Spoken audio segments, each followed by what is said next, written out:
Selamat sore dan salam sejahtera. Nah, pada kesempatan kali ini kita akan membahas tentang materi statistika pertemuan 3 terkait dengan pengumpulan dan penyajian data distribusi frekuensi. Pengumpulan data yaitu mengumpulkan data berarti mendapat peristiwa, karakteristik, elemen, nilai dari suatu variabel. Kemungkinan dalam pengumpulan data tersebut kita diperlukan untuk mengetahui sesuatu atau menjelaskan kebenaran terhadap suatu masalah. Jadi untuk data yang dikumpulkan adalah harus sesuai dengan permasalahan yang mau kita angkat. Misalnya tentang nilai investasi, berarti data-data jumlah rupiah para investor harus dikumpulkan. Dapat berupa angka maupun data. Jika berupa data atau kualitatif ya harus dikonversikan dulu nanti ke angka. Misalnya berdasarkan usianya berapa. Lalu jumlah laki-laki di suatu tempat ya ditunjukkan nama-namanya, digolongkan laki-lakinya ada berapa. Lalu untuk kepentingan menunjukkan hipotesis tentang efektivitas suatu metode.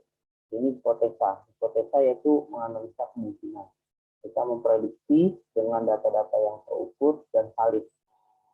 Insya Allah dengan data-data yang valid tersebut, kita mendapatkan hipotesa yang cenderung sesuai untuk prediksi persepsi di masa yang akan datang atau yang akan kita sebutkan saat mengambil kesimpulan.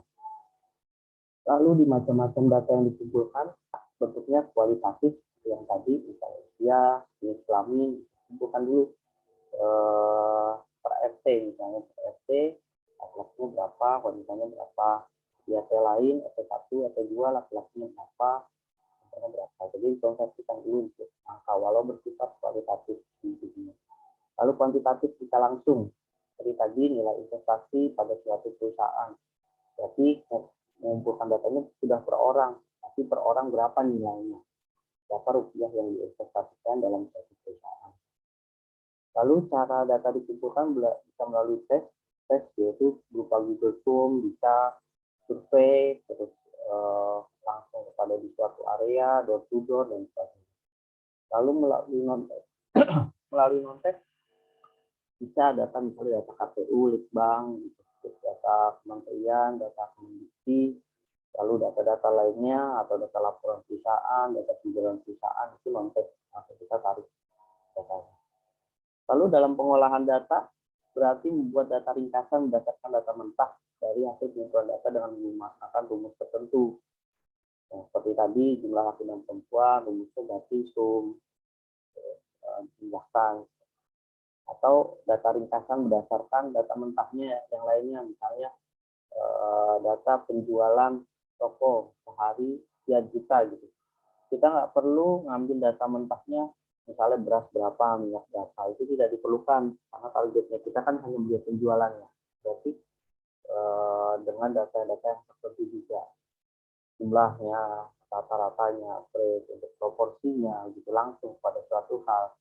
Lalu koefisien dari variasi, misalnya data ke-1, data ke-2, data ke-3, dan seterusnya, sampai data yang kita perlukan, lalu dideterminasi, koefisiennya dideterminasi di ringkas, gitu. Lalu dibuat regresi, beberapa yang sesuai, kita pilih beberapa yang sesuai. Karena apa? Persentase 10%, 20%, 30%, atau sepertiganya, sepertiganya, dan lain-lain. Kemudian pengolahan data dengan pemberian skor, yaitu tadi kalau jumlah laki-laki skornya berapa gitu. Kelompokkan berdasarkan apa tadi, jenis kelamin, jadi kelompokkan berapa gitu. Lalu dihitung gitu, totalnya berapa. Dan sebagainya mengenai data yang kita miliki yang kita peroleh melalui tahap pengumpulan data.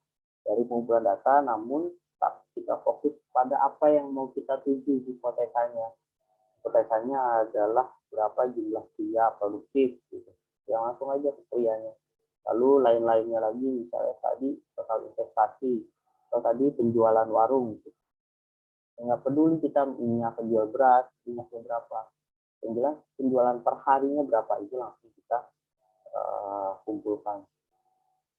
Lalu setelah dikumpulkan, kita sajikan datanya untuk sebagai data yang akan kita proses untuk menuju hipotesa atau diproses statistik.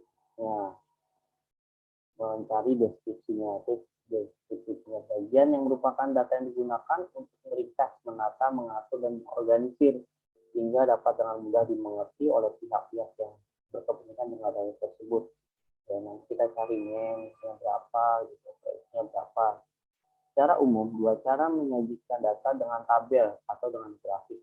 Nah, untuk dengan tabel nanti kita bisa buat dengan tabel Excel-nya.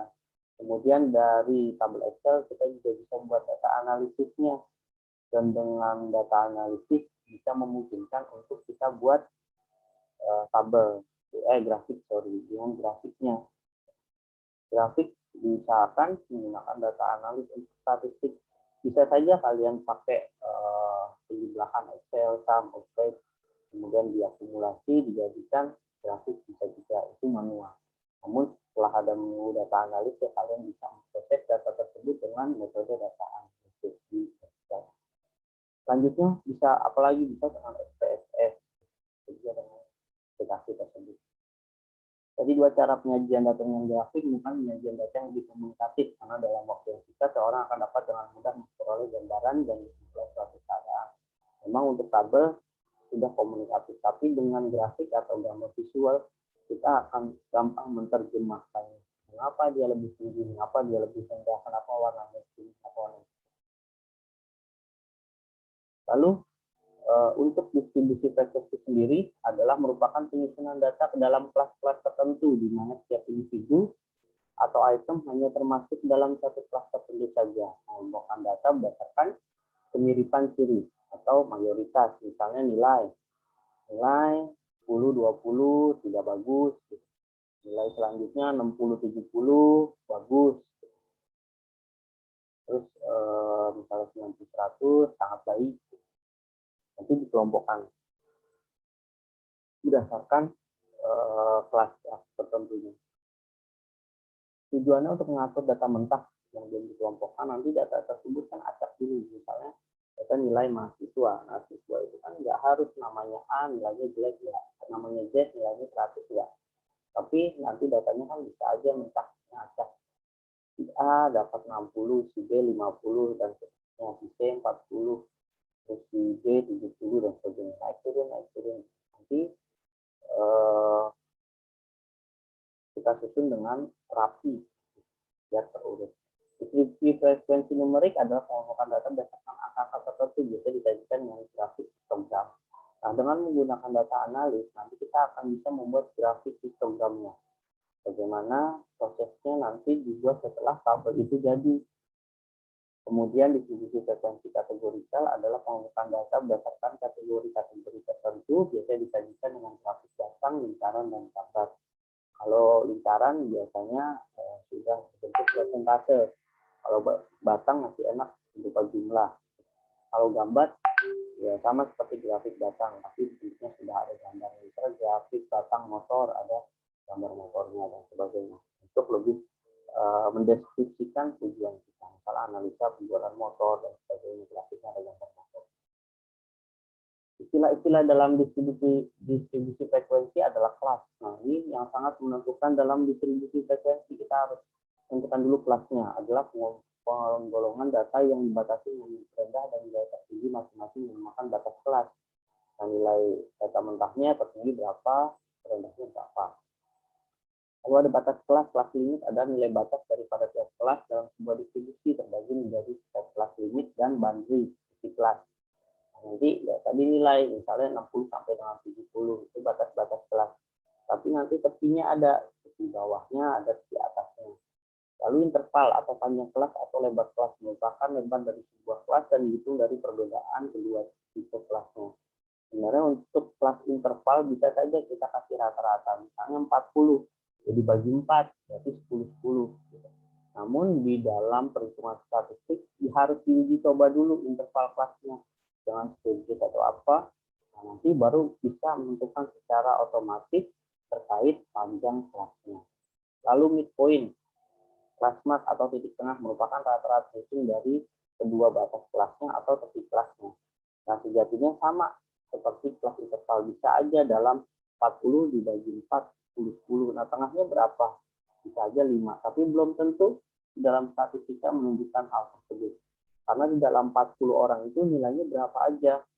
Ya, bisa jadi tengahnya bergeser agak ke kanan atau bergeser agak ke kiri. Lalu dalam tahap penyusunan distribusi frekuensi, ada Mamba array atau data terurut bila diperlukan. Tadi misalnya data kelas A sampai Z, ada misalnya 40 sampai 60 orang, nah itu diurutkan dulu dari nilai terbesar sampai yang kecil. Lalu menentukan range atau jangkauan, selisih antara nilai terbesar dengan nilai terkecil. Tadi nilainya berapa? Tinggi 100, nilai terendah berapa? 30, berarti 100 kurang 30. Nah, itu mendapat hasil untuk perhitungan range. Lalu menentukan banyaknya kelas dengan menggunakan rumus Sturges. Nah, jangan ditanya nanti 33 log n-nya dari mana, dari Sturges. Sturges, menurut Sturges, nilai kelas adalah 1 plus 33 log n. Kalian bisa cari 33 log n via Google, kalkulator, atau kalian sendiri ya silahkan. Di mana banyaknya kelas dan n jumlah data yang diobservasi.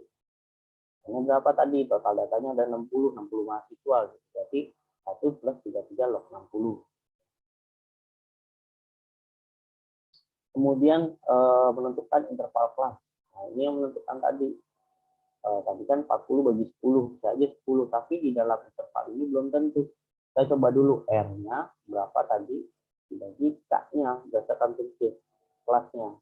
Nanti baru dapat intervalnya. Bisa jadi intervalnya adalah 9. Jadi nanti ada 5 berarti. Karena kan 36, masih ada sisa 4. Jadi menentukan batas-batas kelas ya, nanti ditentukan di dalam sudah ditentukan intervalnya, kita buat tabelnya, baru kita buat batas kelasnya. Kalau 9 berarti 1 sampai 9, 10 sampai 18. Jadi ada batas kelas bawah dan kelas atasnya. Lalu menentukan titik tengahnya untuk batas bawah kelas dengan batas atas kelas dibagi 2. Taruh estimasi nilai kemungkinan nilai tengah. Kemudian masukkan data ke dalam kelas-kelas yang sesuai dengan memakai sistem tally atau turus. Nah, tally atau turus ya seperti pemilu, garis 4, coret 5, garis 4, coret 5, atau pakai Lydia, atau pakai apa. Jika membutuhkan, tapi jika tidak membutuhkan ya nggak apa-apa, nggak pakai di tally sini. Lalu menyajikan distribusi frekuensi, isi kolom frekuensi sesuai dengan kolom tally atau turus. Langsung aja kita sajikan distribusi frekuensi. Karena sekarang sudah computerized ya, jadi tally atau turusnya bisa dihindari. Tapi kalau memang masih mau menggunakan lebih lengkap, lebih bagus. Lalu ada kelas limit, adalah batas kelas yang khusus dalam distribusi frekuensi terdiri dari lower class limit, batas bawah kelas, dan upper class limit, batas atas kelas. Nanti ini perlu ditentukan tiap batas kelas. Lalu ada boundary seperti kelas, ada batas kelas yang sebenarnya ada terdiri lower class boundary, batas bawah kelas, dan upper class boundary, batas atas kelas. Nah, untuk menentukannya, tepi bawah kelas sama dengan batas bawah kelas dikurang 0,5 dan tepi atas kelas sama dengan batas atas kelas ditambah 0,5. Jadi tadi misalnya batas bawahnya 9, berarti 8,5. Karena kan kurang 0,5. Atasnya berapa? 18, berarti 18,5. Lalu panjang interval kelas, tepi atas kelas dikurang tepi bawah kelas. Ini menentukan interval masing-masing. Jadi melanjutkan dari nilai R ya, RI. Nah, ini untuk penyajian data tabel distribusinya seperti ini. Hasil penelitian tentang kompetensi mengajar 100 orang guru di suatu kota. Nah, ini nilai-nilainya nih. Nanti nilai ini diurut dulu biar kita tahu yang terkecil sampai dengan terbesar. Lalu di sini menurut data yang terbesar 90, data terkecil 45, berarti 45. Tentukan banyaknya kelas menggunakan Sturges dengan rumus 1 plus 33 log n. Berarti 1 plus 33 log 10 berapa? 1 plus 3,3 dikali 2 adalah 7,6. Nah, nanti untuk setiap nilai estimasi adalah di round up. Jadi 7,6. Even itu 7,1 tetap jadi 8. 6,5 berarti 7. 6,1 berarti 7. 6,7 berarti 7. Kalau di round down kan 65, 651 ya berarti 7. 649 berarti 6. Nah, kalau di Sturges enggak. Berapapun nilai koma di belakangnya harus di round up. Kemudian panjang kelas ini sama dengan tentang J atau banyaknya kelas adalah 45 dibagi 8. Berarti 5,625 sama dengan 6. Berarti intervalnya adalah 6. Kalau tadi kan 9 gitu. Sekarang 6.